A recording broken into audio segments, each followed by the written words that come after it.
Very good morning dear students. आज हम आपके फिजिक्स के फर्स्ट चैप्टर का एनसीईआरटी के क्वेश्चन को सॉल्व करेंगे। ठीक है, जिसमें सबसे पहला क्वेश्चन ये है, calculate the number of electrons constituting the 1 coulomb of charge. Question क्या है? Calculate the number of electrons, calculate the number of electrons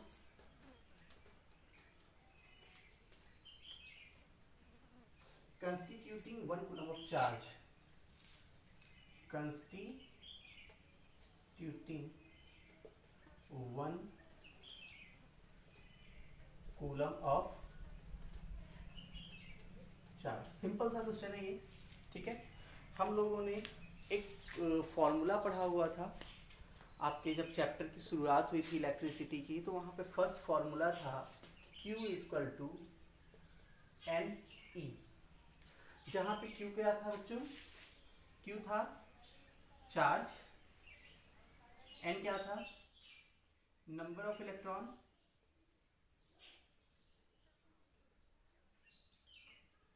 तो E क्या था? Charge on 1 electron, charge on 1 electron. याद आ गया होगा आपको। ठीक है, Q equal to N formula हम लोगों ने पढ़ा हुआ था। यहाँ पे हम लोग क्या करेंगे, वैल्यू पुट करेंगे सारी की सारी। क्योंकि जब आप क्या रखेंगे, एन निकालना, नंबर ऑफ इलेक्ट्रॉन हमें निकालना है, तो हम क्या करेंगे, Q बाई ई करेंगे। Q की वैल्यू की अगर बात करें तो Q की वैल्यू कितनी है? 1 कूलम। इलेक्ट्रॉन के चार्ज की बात करें तो होता कितना है? 1.6 into 10 to the power -19 coulomb होता है चार्ज एक इलेक्ट्रॉन पे। तो ये हो कितना जाएगा? ये हो जाएगा 1 upon 1.6 into 10 to the power 19, या फिर इसको हम कर सकते हैं 10 upon 1.6 into 10 to the power 18। ठीक है, ये आ जाएगा 6.25 into 10 to the power 18 coulomb. ठीक है बच्चों, नेक्स्ट क्वेश्चन देखते हैं हम लोग।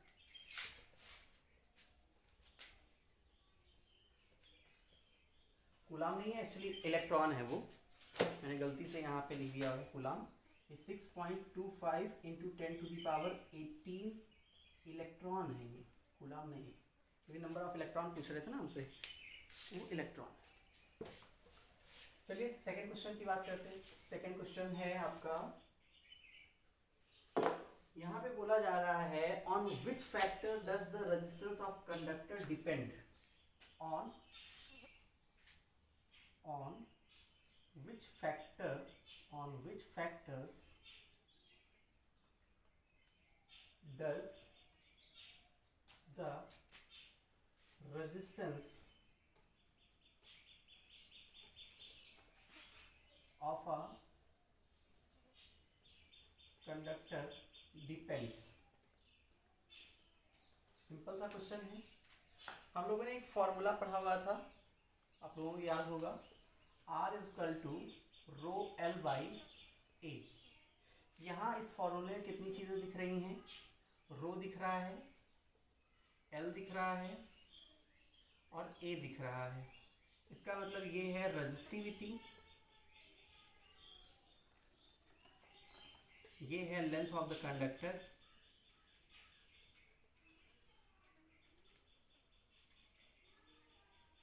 और ये क्या है? Cross sectional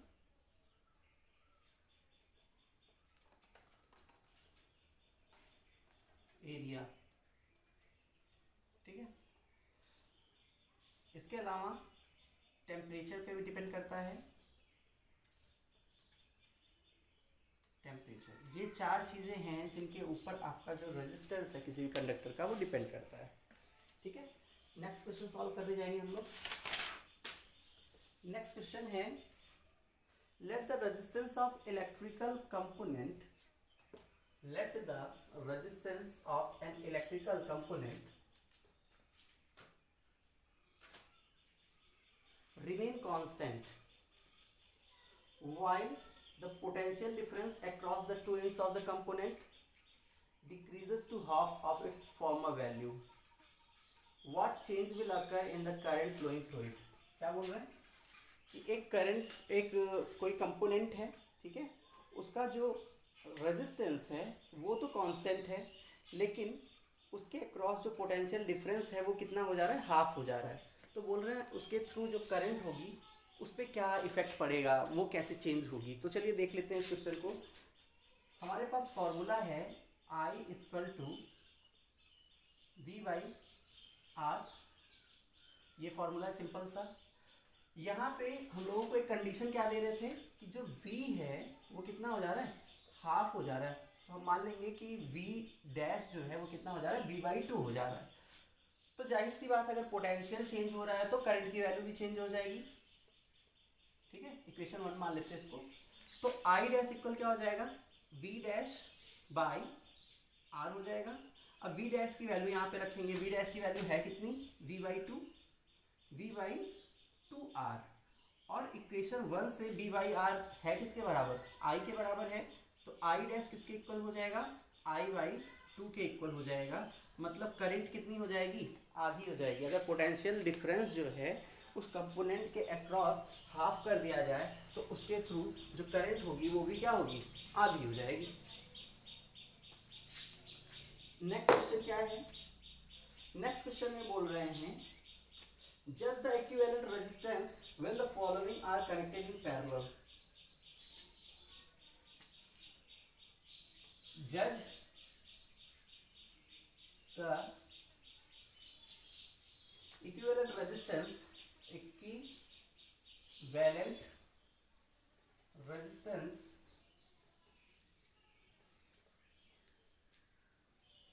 when the following are connected in parallel, when the following are connected in parallel, ये दिया हुआ है A 1 ohm and 10 to the power 6 ohm दिया हुआ है। B पार्ट में दिया हुआ है क्या, 1 ohm, 3 ohm, sorry 10 to the power 3 ohm, 1 ohm, 10 to the power 3 ohm and 10 to the power 6 ohm दिया हुआ है। तो चलिए ए पार्ट को सॉल्व करते हैं। अगर ये और ये पैरेलल हैं और हमें इक्विवेलेंट रेजिस्टेंस फाइंड करना है तो हमारे पास फॉर्मूला क्या है, आर ई इक्वल फॉर्मूला होता है R1 into R2 upon R1 plus R2, ये फॉर्मूला होता है। R1 की वैल्यू मान लेते हैं 1 ओम है, R2 की वैल्यू मान लेते हैं 10 टू दी पावर 6 ओम है। तो 1 into 10 to the power 6 upon 1 plus 10 to the power 6, तो ये आर ई हो कितना जाएगा, ये हो जाएगा 10 to the power 6 upon 1 plus 10 to the power 6, यानी कि आर ई की वैल्यू आ जाएगी कितनी, 1 ओम। ये तो पहली कंडीशन हो गई सॉल्व, ठीक है। अब बात करेंगे जो सेकंड कंडीशन है, बी वाला जो पोर्शन है उसको कैसे सॉल्व करेंगे। वो भी तो पैरेलल में ही कनेक्टेड है और पैरेलल में इक्विवेलेंट रेजिस्टेंस का फॉर्मूला हम लोगों को पता है कि 1 अपॉन आर ई इक्वल क्या होता है, 1 upon R1 plus 1 upon R2 plus 1 upon R3 होता है। R1 की वैल्यू मान लेते हैं 1 upon 1 plus 1 upon 10 to the power 3 plus 1 upon 10 to the power 6। इसको जब हम सॉल्व करेंगे तो 1 upon R E equal to आ जाएगा 1 प्लस 10 टू दी पावर 3 का मतलब 1000। तो पॉइंट कहाँ पे आ जाएगा, 0.0001 हो जाएगा ये, तो ये कितना हो जाएगा 0.000001 हो जाएगा। इसकी वैल्यू कितनी हो जाएगा 1.001 हो जाएगी 1 अपॉन आर ई की वैल्यू। और आर ई की वैल्यू जब निकालने जाएंगे हम तो क्या हो जाएगा, आर ई इक्वल टू हो जाएगा 1 अपॉन 1.001, जो कि आएगा इसके अक्रॉस लगभग 0.99 ओम के अप्रॉक्स आएगा, 0.999 ओम के अप्रॉक्स आएगी वैल्यू, ठीक है। आई थिंक दोनों क्वेश्चन आपको समझ में आ गए होंगे ये। इसके अलावा एक और क्वेश्चन है उसको भी देख लेते हैं हम लोग।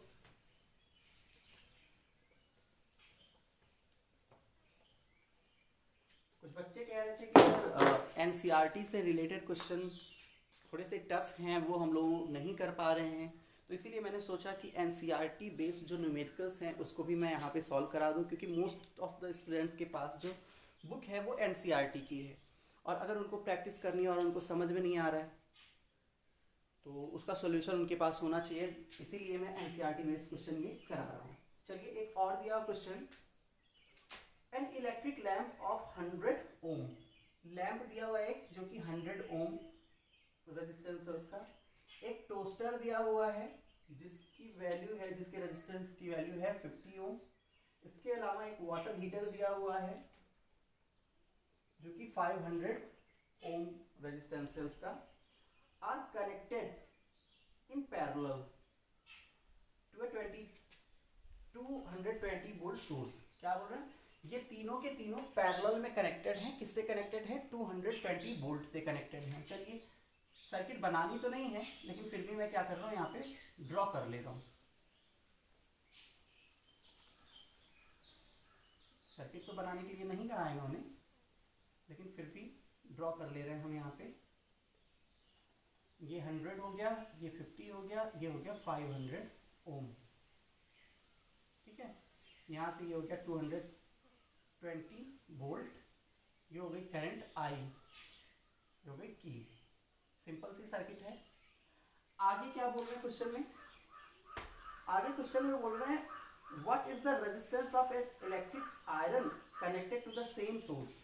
बोल रहे हैं अगर इसी सोर्स से एक इलेक्ट्रिक आयरन कनेक्ट किया जाए तो उसका रेजिस्टेंस कितना होगा, as much as current that takes as much as current all the 3 appliances.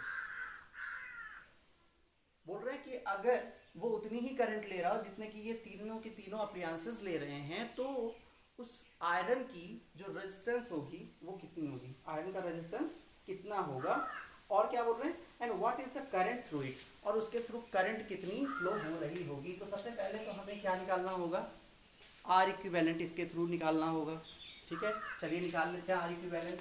1/r equal to क्या होता है, 1/r1 plus 1/r2 plus 1/r3, ये होता है। r1 की वैल्यू 1/100 प्लस 1/50 प्लस 1/500 हो जाएगी, है ना।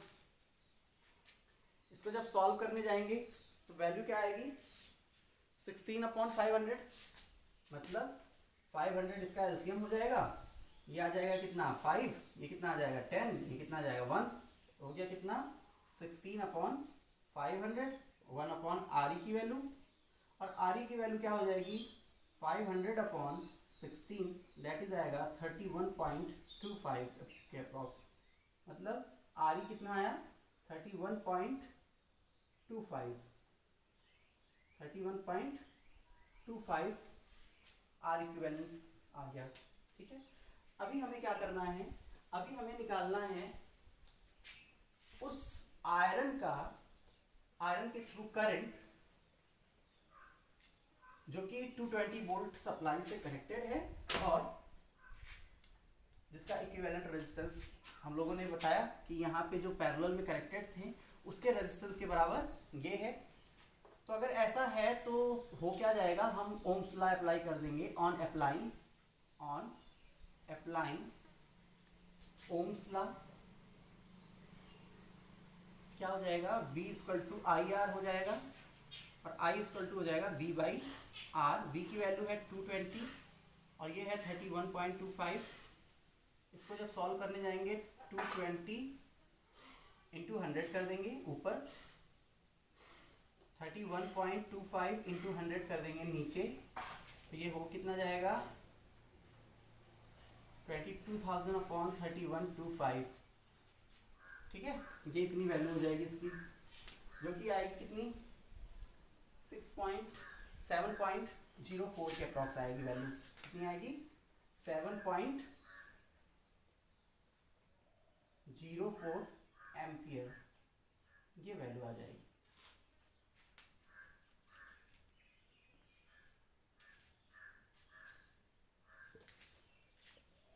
एक और क्वेश्चन देखते हैं हम लोग।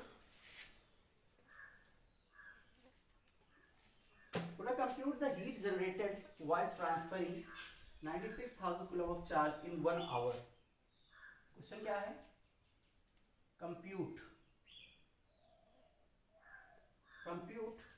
the heat generated while transferring 96,000 coulomb of charge in 1 hour through a potential difference of 50 volt. Through a potential difference of 50 volt. Simple सा क्वेश्चन है ये.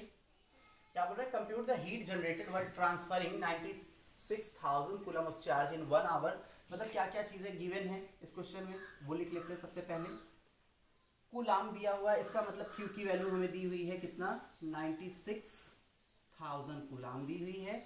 टाइम दिया हुआ है कितना? 1 आवर दिया हुआ है. 1 hour it means 60 into 60 means 3600 second. ठीक है, ये दे दिया गया. इसके अलावा पोटेंशियल डिफरेंस दे दिया गया कितना? 50 वोल्ट का हमें दे दिया गया. हम लोगों के पास फॉर्मूला है W equal to V by Q, नहीं, V equal to W by Q. V equal to क्या था formula? W by Q formula था. और यही जो वर्क डन है, मैंने बताया था, यही जो वर्क डन है वही तो हीट फॉर्म में डिसिपेट होता है. तो W इक्वल टू क्या हो जाएगा? H. तो H इक्वल टू हो जाएगा क्या? V into Q. V into क्या हो जाएगा? Q. या फिर हम ये भी कर सकते हैं V into I into T. मतलब Q की जगह पे हम IT रख सकते हैं. दोनों में से दोनों चाहें तो दोनों कर सकते, मतलब इससे चाहें तो इससे कर सकते हैं, इससे चाहें तो इससे कर सकते हैं. फिलहाल हम इससे करेंगे. ठीक है, इस वाली वैल्यू से. तो हो कितना जाएगा भाई? पोटेंशियल है कितना? 50. आई कितना है? आई तो हमें पता नहीं है ना? आई तो हमें पता ही नहीं है. तो क्या करेंगे भाई? यहाँ